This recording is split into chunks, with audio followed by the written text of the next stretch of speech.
Howdy. Do you remember when Insidious came out and everyone was talking about how it was the scariest thing ever, even though it was poorly written and poorly acted? Yeah, me too. And today, for all of you who didn't see it, for all of you who missed the hype, I'm gonna go through the entire plot. First, a little bit of background info. In case you couldn't tell from the title or the promotional material, this is a horror movie, and it's a horror movie about otherworldly bullshit attacking a family for seemingly no reason. And like many, many, many jokes before it, it was released on April 1st in the year 2011. And holy shit, this is one of the most overrated movies of all time, simply due to one scene that we're going to get to later. So the movie starts with an unfortunately annoying child asleep in their bed, and he's all alone. Everything's good. Oh wait, no, the fuck it isn't! Because surprise, motherfucker, he's not alone. Camera pans over. There's an old bitch standing at the window, silhouetted, and this reveals to us that this family is the Insidious that we have been told about in the very title of this film.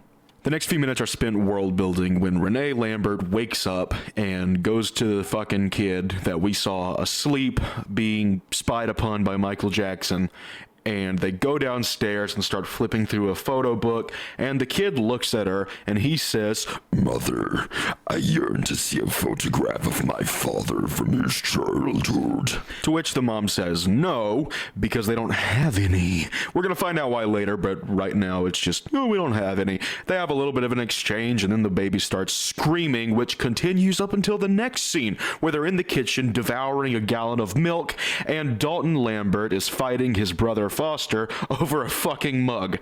Foster then sits down on the floor and begins to eat Cinnamon Toast Crunch like a fucking caveman, while his mother loses her absolute shit because she cannot get in touch with an agent. Josh then comes downstairs, devours a fake apple in front of his children to set an example and to assert dominance, and then we see Renee leave the room in frustration and find the second example of paranormal shit in the movie so far, when she discovers that the demon haunting this family is violent due to its illiteracy and has scattered her books all over the floor. Unfortunately, she doesn't know it's a demon, so she turns around and blames her children like any good parent would. Josh then gives his sons the Tom Brady treatment before abandoning them and leaving everyone stranded in the house because he is a very, very, very good father. In reaction to this development, Renee leaves the room and begins to play Through the Fire and the Flames on her piano. Unable to cope with the amount of metal she's being introduced to, Callie the baby begins to cry once again, prompting Renee to get up, go to the baby's room, pick up the baby, put the baby back down, and then sprint into the attic. After starting a fire in the attic, she comes back downstairs, and we cut to nighttime when Josh shows back up, presents a bucket of dinosaurs to one of his sons, and then we get the third paranormal thing in the movie, or fourth if you count the mobile in the baby's room, but I don't because it could have been wind. Anyway, sheet music is gone. Renee's sheet music has completely disappeared, and that is now a plot point. So, this is used as a reason for Dalton to be completely alone in the area of the house that he's in, playing with the coolest shark toy ever fucking made, until the attic door opens up, and because he's stupid, he goes into the attic, which is pitch black, and he has no fucking reason to go in there, because the door just opened up on its own. And almost like divine intervention, he goes in there, sees that it's pitch black, and decides that he needs to climb a ladder like Jeff Hardy. Unfortunately, the ladder breaks and Dalton is now dead. Josh and Renee are downstairs shaking the baby, and they are none the wiser to the fact that Dalton has fallen down, given himself a concussion, and can now see demons. So Dalton then turns over to the darkest corner of the attic, starts poking himself in the head violently, and hears somebody fucking a bag of Lay's potato chips. Rightfully, he begins to scream, which prompts Renee and Josh to stop shaking their child and go see what the fuck happened to Dalton. So upon getting to the attic, Dalton is just sitting up like the Undertaker, shrieking and looking at the corner. And instead of saying, "Hey bud, what the fuck are you looking at?" they just assume, He's screaming because he's hurt, and Dalton is too stupid to tell them, yeah, there's someone in that corner shoving potato chips in their mouth and watching me get hurt, and I'm not a fan of it. So Dalton gets up and he's like, yeah, I have a concussion and a broken leg, and I can't breathe, and I'm dying slowly, and they're like, all right, cool, let's go back downstairs. Oh, and tiny little note. You know how Renee was looking for her sheet music and she said that she looked over the entire house? Yeah, her sheet music was in the attic. She lied. So Josh goes to wake up Dalton the very next morning, and then just like the night before, Dalton's fucking dead. So they take him to the hospital, and the doctors are like, there's nothing wrong with him. There's no brain damage. But he's very clearly in a coma, and they have him hooked up to oxygen because he's gonna fucking die. And everyone's just kind of really sad because Dalton hit his head, and now he doesn't exist. Cut to 3 months later, and the family has decided to perforate Dalton with a bunch of hoses and send him back home. Renee continues to try and play through the fire and the flames, though due to Dalton's perforation, she now sucks. So she continues to hit wrong notes until she hears Satan in Callie's room revealing to her that she is indeed a baby and is therefore incapable of doing anything. Upon realizing that Callie is indeed a baby and is too stupid to understand the message that he's trying to convey, Satan then tells her to gimme a man after midnight, causing Renee to burst through the door because he's a fucking poser and pick up her child in fear. Once again, we cut to night, and Renee is helping Foster go to bed when she sees a high school diploma on his desk. Now, because he's only 4, this is a big fucking deal. So she's like, yo, did you get this? And he reveals that, yeah, he did get this, but that because his brother has been perforated, he doesn't want to overshadow that with his own success. He then tells Renee that Dalton, every single fucking night, wakes up, unperforates himself, and then hits the zombie slide before going back to bed.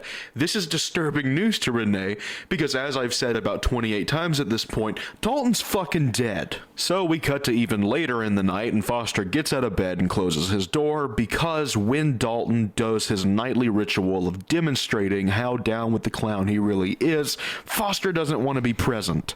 Around this time, Renee reveals to Josh that Satan has been screaming at their baby and that there's nothing they can do to stop it. Amid this conversation, they hear knocking at the door, and being that Josh has never received a visitor a day in his life, he sits up and exclaims, "What the fucking shit ass?" Another side note, their front door was unlocked at nighttime in a house with a perforated child, a child who sees demons, and a baby who gets screamed at by Satan. He walks up to the door and just opens it. He does not unlock it. He looks around, looks outside, and then just opens the fucking door. Their door was unlocked. Then we cut to Renee, who hears Callie screaming once again, and she decides to go into the room where she sees Peter Steele standing over her baby, staring directly at the doorway. She starts screaming for Josh, who was downstairs, locking the door, and he runs upstairs, finds nothing there, checks the closet, checks the room. She's all like, yo, there's a fucking person! And then they hear the alarm going off that's at the front door. He runs back downstairs, and the front door is open. Now, in their defense, this time it was locked, but now it's just wide the fuck open, proving that Peter Steele does not follow the laws of physics and he can just open locked shit with his brain. Josh grabs a fire poker, starts sweeping the house. We see that their couch is covered up with things, presumably to protect it from people liquid, and then the alarm goes off again, doors open again, and then we get a static shot of the outside of the house. Movie really slows the fuck down at this point. Josh is at school, he's grading papers, he calls his wife Renee, and he's like, hey, I gotta stay even later than normal to grade more tests. And then on the chalkboard, you get to see that they have the fucking jigsaw puppet. I think his name is Billy. But anyway, he gets home, and we cut to the next day again, and Renee's like, yo, to the nurse, is my perforated child going to recover anytime soon? And she's like, no, he's fucked. He's fucked. There's nothing we can do about it, and your son's gonna die. Nurse leaves after Renee is all like, no, I'll fix his blanket for him. And then in the process of fixing Dalton's blanket, she sees that someone, presumably Peter Steele, has dipped their hand into a jar of ragu and then slapped the ever-living shit out of Dalton's mattress. Josh gets home, it's like 10:30 at night. Renee's sitting on the porch, leaving the baby in the house by herself, and she's like, I don't fucking like this house. It's really scary. And then she's like, yeah, you're coming home late. I think you're cheating. And that entire ordeal plays out. And Josh is like, he's my son. I worried about him too. Even though Josh has pretty much been absent for most of the movie, with the exception of a few things that he's done to try and protect his children from this fucking demon. And then Renee just kind of shits out the fact that the house is haunted. And obviously Josh is all like, you're fucking stupid. And, you know, we, the audience, we know what's going on. But unfortunately, this movie has another hour, and Josh is going to continue to be an absent dick. And Renee calls him out for it. It's like, you're not here, you haven't been here, you're fucking stupid. And Josh drops our one designated fuck bomb that we're allowed to have in this PG-13 movie. We once again cut to later on in the night, and Josh is sleeping on the couch. Renee wakes up from having a nightmare, and then she sees Peter Steele walk through the fucking wall and begin to scream at her like Gollum getting sounded. And Josh is just like, hey, what the fuck do you want me to do about this? And Renee, being the only halfway intelligent character in the movie, she says we should fucking leave. So they do. They pack their shit and they leave. So they get to a new place, and Josh's mom Lorena's there, and they get to talking about the fact that Josh is fucking cursed, and he has been cursed his entire life. And while that's going on, some shit goes down, and suddenly, behind Josh, a demonically powered Crayola crayon appears, and he says, and everyone loses their fucking minds. And rightfully so, because everyone knows Crayola crayons are evil and crazy art is where it's at. And at this point, everyone just kind of acknowledges the fact that it's not the house that was haunted, it's the family, and that they're all fucked. So Lorraine gets in touch with one of her old homies, Elise Ren, who in turn sends two idiots to come check out this demonically infested family. One of them begins to stare at the rooms while looking through a pair of color-changing McDonald's binoculars, and the other one's like, hey, this is really stupid, why are we doing this? So eventually, Elise shows up because she decides, okay, these two aren't really going to accomplish anything, and she starts to violently scribble in a book and put on a gas mask while whispering to somebody so that she can get in touch with the other side. And then it's all revealed that Dalton's really good at lucid dreaming, but that while you are separated from your mortal frame, other things on the other side, some of which are insidious, will attempt to take your physical frame from you, and they can do whatever the fuck they want. And that's what's happened with Dalton. He wandered too far. The problem is that nothing has been able to get to his body yet to possess it. He's just kind of stuck in limbo. So then we get revealed that the reason Josh is fucked up is because he's also really good at lucid dreaming, but they hit him with the Men in Black pin so that he wouldn't remember any of it, and that it's also why he's afraid of getting his picture taken, because he lucid dreamed and then some old bitch showed up and was all like, and now he can't get his picture taken without losing his fucking mind.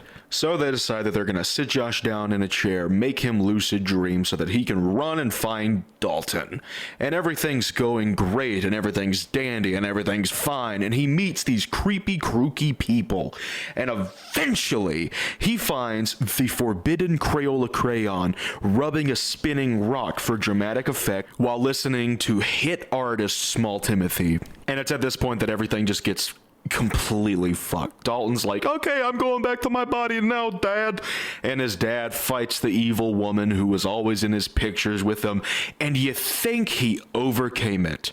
And everything's good, and everything's great, and Dalton's back. He's no longer dead. He doesn't have to hit the zombie slide anymore. It's happily ever after. And then Elise is like, hey, Josh, let me take your picture real quick. And then Josh gets so fucking angry over this because, surprise, surprise, he was possessed because he was gone too long. He fucking strangles Elise for taking his picture. And then it's revealed to the crowd, okay, he got possessed, and we can now all go home and feel bad about the fact that we wasted an hour and 45 minutes of our time on this garbage. And it's not to say, you know, it was low effort garbage. Like, clearly a lot of effort went into it. It's just, it's suffered from a lot of limitations. The writing was, the plot was, the acting was, so that all that held it back. If you had had a similar plot, but it was written better, it was structured better, and I'm not saying I could have done a better job, I'm just saying if the job were done better, it would be pretty fucking sick.